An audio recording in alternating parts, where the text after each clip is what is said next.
Élu de Dieu, fais une pause, ferme les yeux un instant, non pour fuir, mais pour voir. Ce n'est pas une vidéo parmi d'autres, ce n'est pas un murmure dans le vacarme du monde. C'est une interruption divine, un verdict céleste, gravé dans l'éternité et libéré en ce 4 juillet 2025, un Caïro désigné par le ciel. Ton esprit l'a déjà pressenti, n'est-ce pas? Cette chaleur dans ta poitrine, ce frisson qui défie la logique, ce n'est pas une coïncidence. C'est le Saint-Esprit t'appelant à te tenir immobile, non par peur, mais par obéissance stratégique. Tu n'es pas ici par hasard. Tu as été convoqué, marqué, scellé dans un dessein que l'ennemi ne peut ni lire ni effacer. Pendant que des voix humaines tracent des plans dans l'ombre pour détourner ta destinée, le ciel rédige un rouleau portant ton nom. Pourquoi tes nuits sont-elles troublées par des rêves que tu ne peux expliquer? Pourquoi ton cœur bat-il comme s'il courait vers quelque chose d'invisible? Parce que dans les royaumes cachés, un décret divin s'active. Tu n'étais pas le méchant, tu étais le verdict. Ne parle pas, ne réagis pas encore. Le ciel exige un silence sacré, non pour te diminuer, mais pour te positionner. L'archange Michel se tient à tes côtés, non pour prêcher, mais pour protéger. Sens-tu cette pression sainte dans l'atmosphère? Ce n'est pas de l'anxiété, c'est la présence. C'est le souffle d'un guerrier céleste veillant sur ce que le monde a osé qualifier de vulnérable. Matthieu 10, 6 murmure « Soyez prudents comme des serpents et simples comme des colombes ». En ce moment, ta prudence est ton pouvoir, ton silence est ta proclamation. Commente 777 ci-dessous si ton âme sait que ceci est plus qu'un message. C'est un miroir céleste révélant ce qui se passe derrière le voile. Si tu as soutenu cette chaîne par un super merci, un partage ou une prière silencieuse, merci, tu es un maillon de ce moment prophétique, pour toi et pour ceux qui en ont besoin maintenant plus que jamais. Reste immobile, reste alerte, reste sous le couvert du silence, car expliquer ce qui se déroule donne à l'ennemi des mots pour le manipuler. Mais dans ton silence, le ciel parle avec autorité. Élu, avant que la douleur ne trouve un nom, avant que la trahison ne forge ses chaînes, avant que quiconque n'essaie de réécrire ta valeur, il y avait un auteur. Le Seigneur n'a pas attendu la permission du monde pour déclarer ta signification.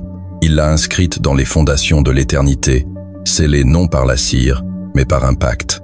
Psaume 139, 6 proclame « Tes yeux m'ont vu quand j'étais informe, et tous mes jours étaient inscrits dans ton livre. Ton nom n'est pas un brouillon, il est un décret. Pourquoi certains s'acharnent-ils à éteindre ta lumière? Pourquoi tes paroles rencontrent-elles si souvent le silence ou le mépris? Pourquoi ta présence semble-t-elle ébranler des systèmes qui n'ont jamais accueilli ta vérité? Parce que tu portes ce qu'ils ne peuvent falsifier, une onction, une mission, une vérité divine. Comme Moïse devant le buisson ardent, tu n'as pas cherché la gloire, mais le feu t'a trouvé. Exode 3. 2 raconte comment Moïse, un berger exilé, est devenu le libérateur d'une nation, non par sa force, mais par son obéissance. Ils ne craignent pas tes mots. Ils craignent ce que ta présence révèle. Ton existence est un verdict contre leurs illusions. Dans des pièces secrètes, ils murmurent ton nom, non pour t'honorer, mais pour te neutraliser. Mais peut-on éteindre une étoile avec un souffle? Peut-on annuler un rouleau scellé par le ciel? Tu n'es pas oublié, tu es préservé. Quand Dieu te cache, ce n'est pas une punition, c'est une consécration. Le pape Jean-Paul II, un homme dont la voix douce a ébranlé des empires, a dit « N'ayez pas peur, ils ont pris ton silence pour de la faiblesse, mais c'était une retenue sacrée. Ils ont cru que ton refus de riposter était une reddition, mais c'était une stratégie divine.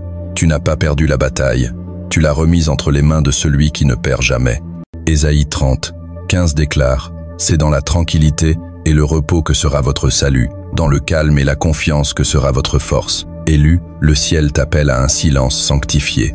Pendant les 7 prochains jours, consacre 20 minutes chaque soir à la méditation silencieuse. Ouvre Psaume 91 et lis « Celui qui demeure sous l'abri du Très-Haut repose à l'ombre du Tout-Puissant ». Écris ce que le Saint-Esprit te révèle. Partage ce message avec une âme en quête, non pour te glorifier, mais pour semer la lumière. Pourquoi les pièces que tu entres deviennent-elles silencieuses? Pourquoi les regards s'évitent-ils? Les conversations s'éteignent-elles lorsque ton esprit franchit le seuil? Parce que tu portes un verdict divin, ta présence s'expose, non par accusation, mais par révélation. Comme Daniel dans la fosse au lion, ton intégrité fait taire les rugissements du mensonge. Daniel 6. Dans un village reculé, une femme nommée Élodie distribuait des repas aux sans-abri, priant en silence pour chacun. Les autorités locales l'ont accusée de trouble, cherchant à la discréditer. Elle n'a pas répondu. Des années plus tard, un journaliste a découvert son histoire et l'a partagée. Son ministère discret est devenu une organisation nationale. Son silence n'était pas une faiblesse, c'était une semence. Le ciel te demande de te taire, non par peur, mais par puissance. Ton silence est une arme qui désarme les illusions. Psaume 37, 7 ordonne. Garde le silence devant l'Éternel et espère en lui. Ton calme est un cri dans les royaumes spirituels. L'archange Michel ne dort pas. Il veille, non avec anxiété, mais avec autorité. Ton nom est gravé sur un rouleau que nul ne peut effacer. Dans une petite ville industrielle, un ouvrier nommé Paul réparait des machines dans une usine, priant pour ses collègues dans l'ombre. On se moquait de sa foi, le traitant de naïf. Un jour, un cadre supérieur, en crise personnelle, l'a entendu prier.